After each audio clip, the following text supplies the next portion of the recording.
Welcome to Loup TV. I'm Gene Munster along with Doug Clinton, and today's topic is Unity's IPO.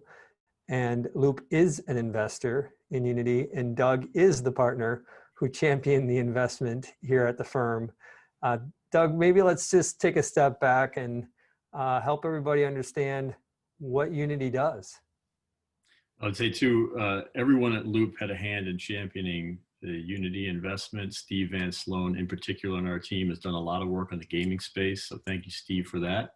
And obviously we're really excited about the prospects of Unity going forward. But to answer your question, what they do is Unity is a real-time 3D development engine. And what that basically means is Unity provides software to developers and content creators that allows them to very quickly create immersive 3D worlds.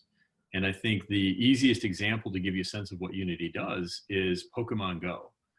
Pokemon Go is a game that you can play on the iPhone or Android. It feels like it's a decade old, but it's only a few years old, where you capture Pokemon.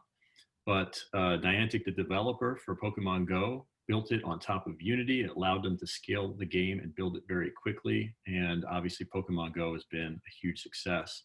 And Unity, I think the thing that's really important about— So by the way, Pokemon Go is not like a named customer, like 20% of revenue. This is just an example. Just one customer, that's correct. Yeah. Got it. And I think what's really interesting too is even within gaming, I mean, Unity started as a game engine. They're really expanding to leverage this sort of 3D real-time immersive content and world, and people creating this sort of content well beyond gaming. So industries like architecture, manufacturing, they're starting to use Unity software to make dynamic worlds. And that makes a lot of sense. When you think about architecture, I mean, really the intent of building design is to create something that's ultimately going to exist in the 3D real world. And so building it in an environment where you can rapidly sort of adapt and test new ideas, test new designs, I think it makes a lot of sense for those types of creative manufacturing professions to really start to use Unity. And that we think could be a new leg of growth for the company. It reminds me too of earlier this week, Facebook held their Connect conference. They talk about their other bets with Facebook Reality Labs, and really it's anchored in augmented reality and virtual reality, the opportunity to build these immersive worlds. I think that is part of the Facebook storyline that's underappreciated. I think the significance of or the need for tools to build these worlds is important, and Unity's doing it. Who else is doing it out there? The other big one is Unreal Engine, which we've probably talked a lot about more in the last 2, 3, 4 weeks than we have in the last year. Unity is developed by Epic Games, who creates Fortnite.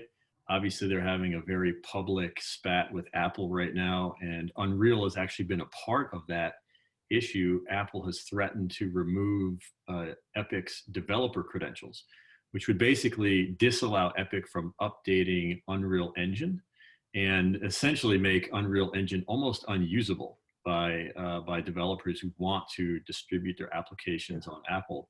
But to answer your question directly, Unreal Engine is the main competitor to Unity. They develop an engine that, in my opinion, is really focused on the high end. For example, The Mandalorian leveraged Unreal Engine. That's obviously a very graphic intensive, immersive. Great show, by the way. Yes, very good show. Where I think Unity is, they're really focused on developing very powerful tools, but much easier to use tools. I think Unity is much easier to learn for new developers. It leverages the C# programming language, where Unreal Engine is built on C++ with a higher learning curve. So to bring it together is we're going to be in this immersive world where there's going to be either gaming events, experiences, could be work virtual experiences, it could be augmented reality. We need tools to build that, and Unity is one of the two companies it's ultimately building that. That's exactly right. I mean, our quick thesis on why we like Unity and why we think Unity could be an even bigger company if we think about 5, 10 years down the road is there's 3 pieces. The first piece is gaming. That's still Unity's core business. And gaming has rapidly become a much bigger part of where people spend time. Not just because of the pandemic, it was happening before the pandemic, but we really see gaming as sort of the next social network. And Fortnite was the first example of that. There's a new game out called Fall Guys, which is built on Unity. And that has very similar social properties. People go to play this very simple game, more just to hang out than to even experience the game. And I think we're going to see many more games like that in the future. The next TikTok, in my opinion, could be built on Unity and could look much more like a game than TikTok does today. The second piece of our thesis is what we talked about with that architecture, the industrial, the manufacturing side. I think enabling those creators and those developers to build their products in these sort of immersive, real-time 3D worlds where How they can much of rapidly their adapt them. business is that today, kind of that non-gaming part? The non-game is probably sub 10%, sub 10%. So that's where I think a really big near-term opportunity is for them to accelerate revenue growth. Got it. So that's the second piece of the thesis. And then the third piece is what you mentioned with AR and VR. I think augmented virtual reality has been something we've been excited about for a long time.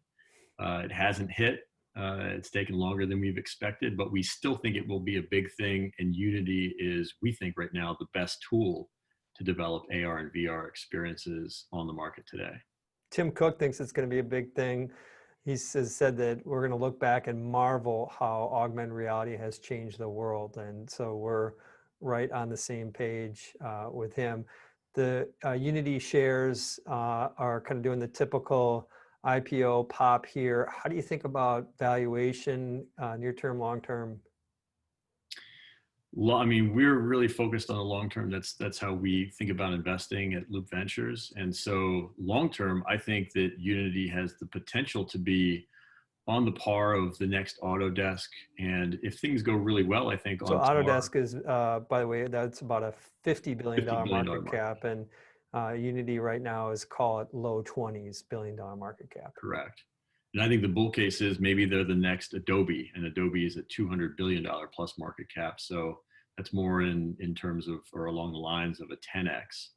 A lot of things would have to go right for that to happen. They'd have to add millions of new subscribers to their platform and have millions of creators using Unity tools to build these sort of 3D immersive environments.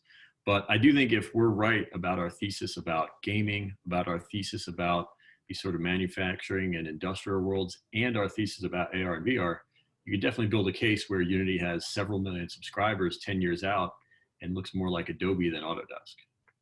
Last question, when we think about what's happened with Snowflake, with Unity, what does it tell us about the broader tech space? Are there any insights we can draw from that? I think the big one is that the IPO market seems pretty wide open for tech right now. I think that investors are really hungry for new tech names.